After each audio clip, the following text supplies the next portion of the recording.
Salam əziz izləyicilərim, kanalıma xoş gəlmişsiniz. Bugünkü videomda çox dadlı, çay süfrəsinə yaraşan peçenyalar hazırlamışam və bunun hazırlanma qaydasını sizinlə paylaşıram. Asan tapılan ərzaqlarla tez bir vaxtda hazırlayıb sobada bişirə biləcəyiniz yumşaq, ağızda dağılan bir peçenyadır. İndi keçək hazırlanma qaydasına. Bunun üçün 100 ml bitki yağı, 100 ml qatıq, 1 ədəd yumurta, 2 xörək qaşığı sıxılmış limon suyu, yarım çay qaşığı limonun qabığı, 100 qram şəkər tozu, 1 çay qaşığı kabartma tozu, bir də un götürmüşəm. Əvvəlcə sındırdığım yumurtanı ərzaq qabına əlavə edirəm. Üzərinə götürdüyüm şəkər tozunu az duz əlavə edib çırpıcı ilə qarışdırıram. Yumurta ilə şəkər tozunu çırpıcı ilə yaxşı qarışdırıram. Alınan qarışıma 100 ml bitki yağını, 100 ml qatığı əlavə edirəm. 2 xörək qaşığı limon suyunu, limon qabığını da qaba əlavə edirəm. Bunları da çırpıcı ilə ərzaqlar bütövləşənə qədər yaxşı qarışdırıram. Unu ələkdən keçirdəndə peçenyelər yumşaq, havalı alınır. Ona görə götürdüyüm unu ələyə tökürəm. Üzərinə də 1 çay qaşığı qabartma tozu, un qarışımının hamısını ələkdən keçirdib qaba əlavə edirəm.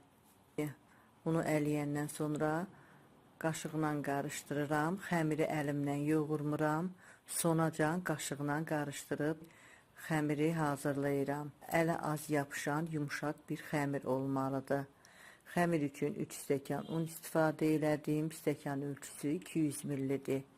Belə gördüyünüz kimi yumşaq bir xəmir alınır. Hazır xəmirdən xırda parçalar kəsirəm. Videoda göstərdiyim kimi əlimlə yuvarlayıram.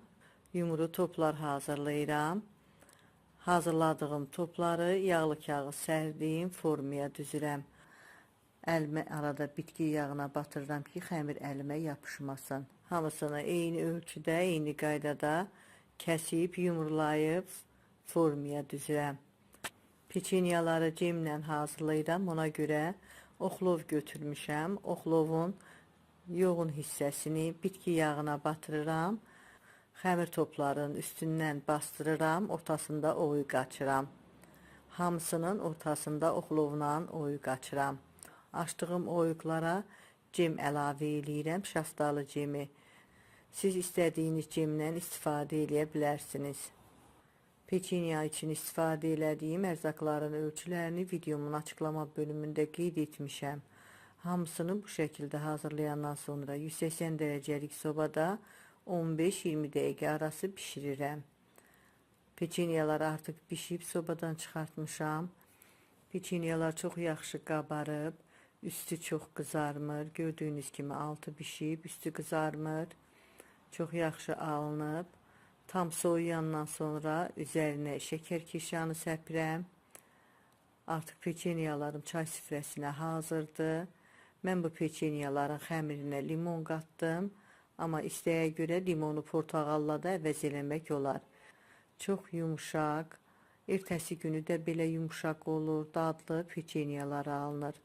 Siz də hazırlayan hər kəsə öncədən nuş olsun deyirəm. Videomu izlədiyiniz üçün isə öz təşəkkürümü bildirirəm. Videomuzu bəyənməyi, əgər abunə deyilsinizsə abunə olmağı unutmayın. Sağ olun, yeni videolarda görüşənədək.